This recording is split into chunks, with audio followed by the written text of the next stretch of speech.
હું આવકારું છું. સાથોસાથ લાલન કોલેજના મોસ્ટલી સાયન્સના વિદ્યાર્થીઓ હાજર છે, તો એમને આવકારું છું, અને કોલેજના અધ્યાપક મિત્રો છે એમને આવકારું છું. એક ગંભીર વિષય ઉપર આજે જ્યારે આપણે ચર્ચા કરી રહ્યા છીએ ત્યારે એન્વાયરમેન્ટ અને એન્વાયરમેન્ટનું બેલેન્સ એ આજે એક વૈશ્વિક પ્રશ્ન છે. અને વૈશ્વિક પ્રશ્ન એક સમગ્ર એના પ્રસ્પેક્ટમાં આપણે જોઈએ તો ગ્લોબલ વોર્મિંગથી લઈ અને આ પ્રકારના જે પક્ષીઓ છે એ અદૃશ્ય થઈ રહ્યા છે, ત્યાં સુધી એની જટિલતા છે સતત વધતી જાય છે. અને આ જટિલતાનો અનુભવ છે એ ખાસ શિયાળામાં પ્રદૂષણના સ્વરૂપમાં આપણે કરી રહ્યા છીએ. દિલ્હી, મુંબઈ, અમદાવાદ જેવા જે મેટ્રો સિટી છે એમાં એન્વાયરમેન્ટની સ્થિતિ શું છે એ આપણે જોઈએ છીએ. અને એના માટેની જુદી જુદી ગાઈડલાઇન્સ છે એ વખતો વખત સરકાર છે બહાર પાડે છે. ઓડ ઇવન છે દિલ્હીમાં છે ડીઝલ વાહનો છે, બેન છે, વગેરે વગેરે ઘણું બધું.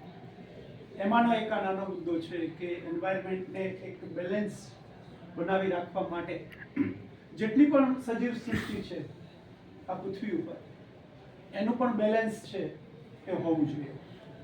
અને બેલેન્સને ખોરવવામાં માનવીએ છે હવે મહત્વનો રોલ ભજવે છે. એટલે જ ઇકોનોમિક્સમાં એક અર્થશાસ્ત્રી થઈ ગયા માલ્થસ, અને બહુ સરસ વાક્ય કીધું છે કે આ પૃથ્વી ઉપર જે માનવી છે એની નિયંત્રિત સંખ્યા માટે જ કુદરતે ભોજનની વ્યવસ્થા કરી છે. એથી જો જન્મદર વધી જશે તો પછી કુદરત છે, એન્વાયરમેન્ટ છે એ અનબેલેન્સ થશે. અને આ જે અનબેલેન્સ થશે એને ફરી પાછું બેલેન્સ કરવા માટે કુદરતી ઉપાયો છે કામ કરશે. કુદરતી ઉપાયો એટલે ધરતીકંપ છે, વાવાઝોડું છે, વગેરે વગેરે. તેથી જો આપણે આને બેલેન્સ નહીં કરીએ કૃત્રિમ ઉપાયોથી તો કુદરત તો કામ કરશે જ, અને કુદરત કામ કરશે એ બધું વિનાશક હશે.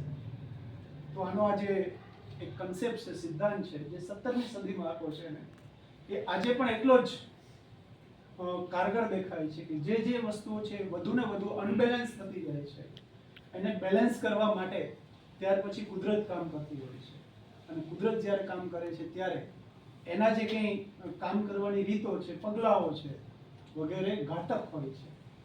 તો એમાંથી આપણે જો બચવું હશે તો કૃત્રિમ રીતે આપણે આ એન્વાયરમેન્ટને બેલેન્સ કરવા માટેના પ્રયત્નો છે એ કરવા પડશે. એમાંનો આજનો આ જે કાર્યક્રમ છે ચકલી બચાવવા માટેનો, એને લાલન કોલેજ છે આમ તો છેલ્લા 4-5 વર્ષથી આ પ્રકારના કાર્યક્રમો છે સતત કરે છે. એના વિદ્યાર્થીઓ છે એમાં જોડાય છે, બોટની અને ઝૂઓલોજી ડિપાર્ટમેન્ટ છે એ સતત આમાં એક્ટિવ હોય છે.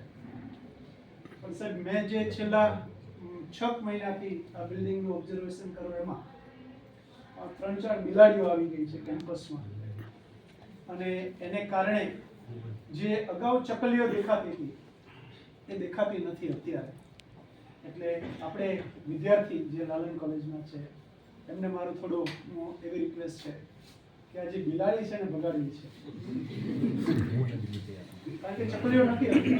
તમે મોટા ભાગના માળા આ બાજુ જોશો, આર્ટ્સ બાજુના ને બધા ખાલી છે.